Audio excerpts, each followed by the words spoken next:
And just like all word processors, everything you change is going to go ahead and reflect within the text itself. A couple of things that we go ahead and want to point out. At the very top with our pull menus, if we wanted to insert any additional objects, such as pictures or tables, those are just all above right up here. The table option is quite easy. You just go ahead and go to the table pull menu, down to insert table, and you go ahead and choose how many cells you'd like to go ahead and put in there. And this is a table. The table can be edited. You can go ahead and stretch it, make it larger. You can change the formatting within each cell itself of the table there. And if it's something that you really don't need, you can go ahead and get rid of the whole thing.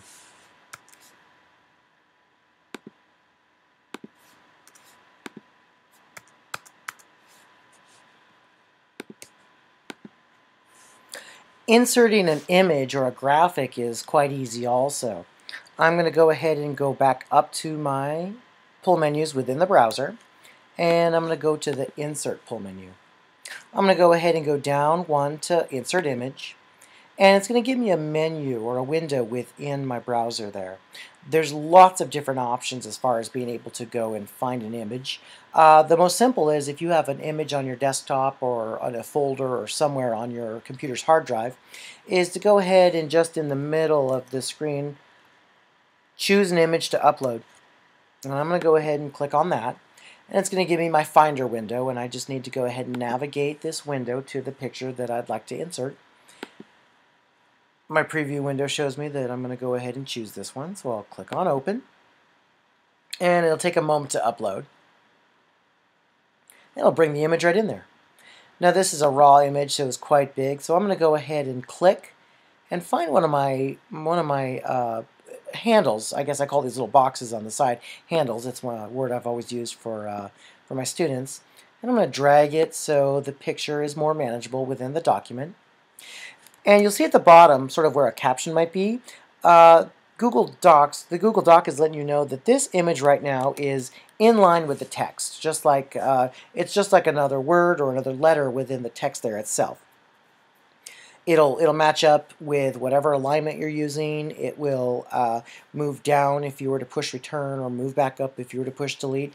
But I'm going to change it over to a fixed position, which means I'm able to move it around a little bit more, and it won't be tied to the text nearly as much.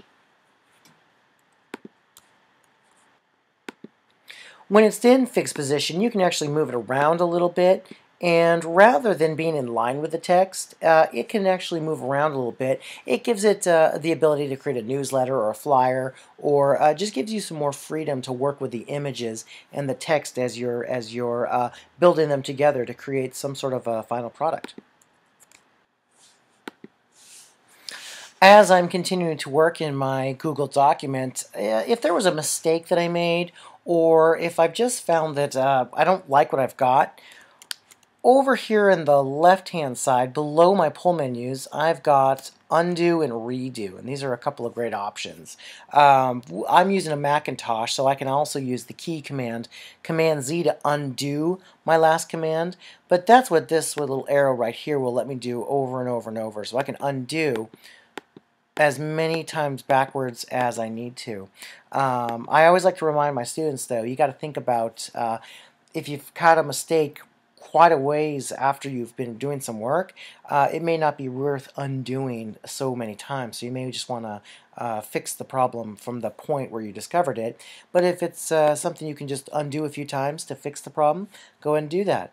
Redo will take it back the way you had it before, so you can use these tools to help fix any problems or redo some commands that you'd like to put back into place. Right next to those undo and redo commands is the print button, and this is another fantastic option when you use Chrome. I'm able to print any Google Doc directly from a Chrome browser to a printer or into a PDF form.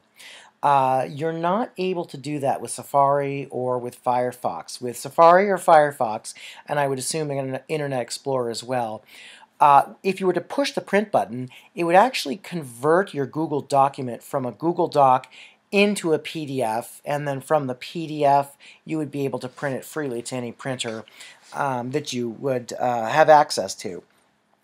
So Chrome kind of made this a one-step option rather than a two-step with the other browsers, is to print it directly to any printers you have access to.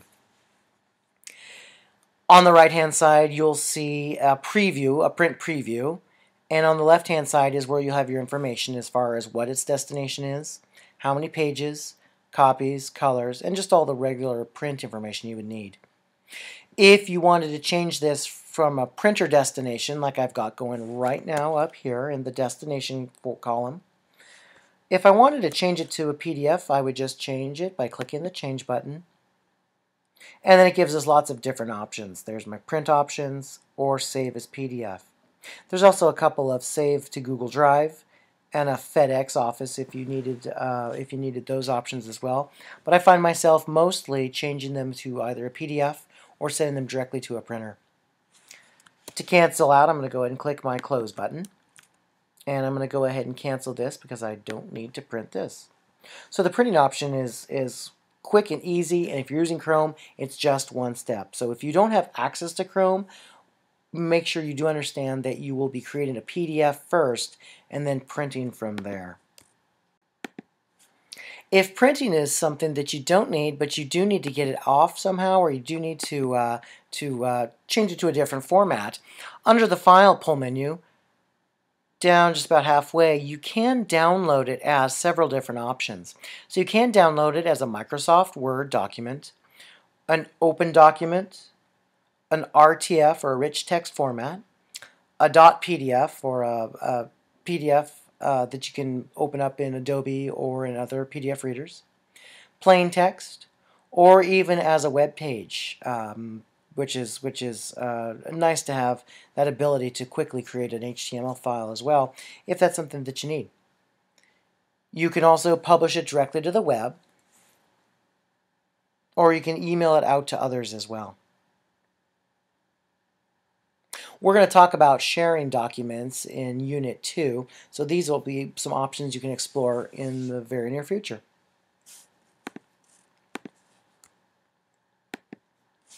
Some other formatting options you'd might like to have access to would be under the Insert pull menu, and some of them that I find myself using so often would be horizontal lines to sort of make page breaks, or to separate different ideas or just different things I might need to separate within the document. Page number option, you're able to put page numbers either at the top of the page or the bottom, and there is a page count as well.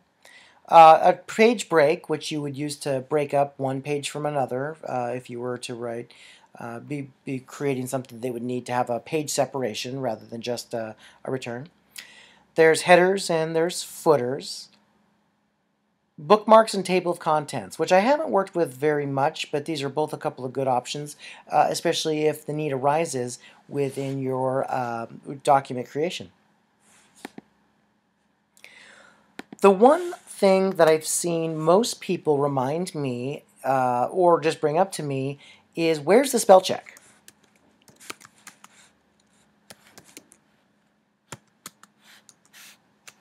So where did the spell check go? And there is no spell check per se as we're used to, in terms of like for those of us who are used to using Microsoft Word or other traditional word processing programs. Spell check is going to be just within the browser itself.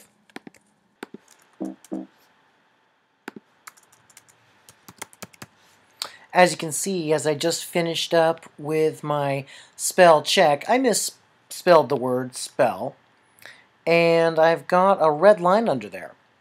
Well, that's going to be my spell check as far as the software or the web tool goes. There is no spell check under the File pull menu, so I'm just going to need to use my eyes and go ahead and find the misspelled word with the red line. Google does a good job with grammar check as well, and to fix that, I'm going to go ahead and put my cursor right on the word, and I'm going to go ahead and right-click.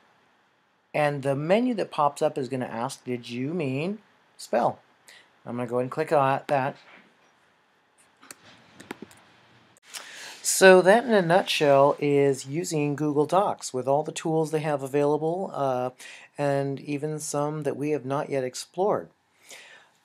The next activity is going to have you go ahead and create a Google document where I'd like you to explore using the different functions that we took a look at today, the font and the size and the style and all the things that you would need for a word processing tool. You'll go ahead and create that within your Google Drive. And starting in Unit 2, we'll learn how to start sharing these documents with me so I can go ahead and start taking a look at them.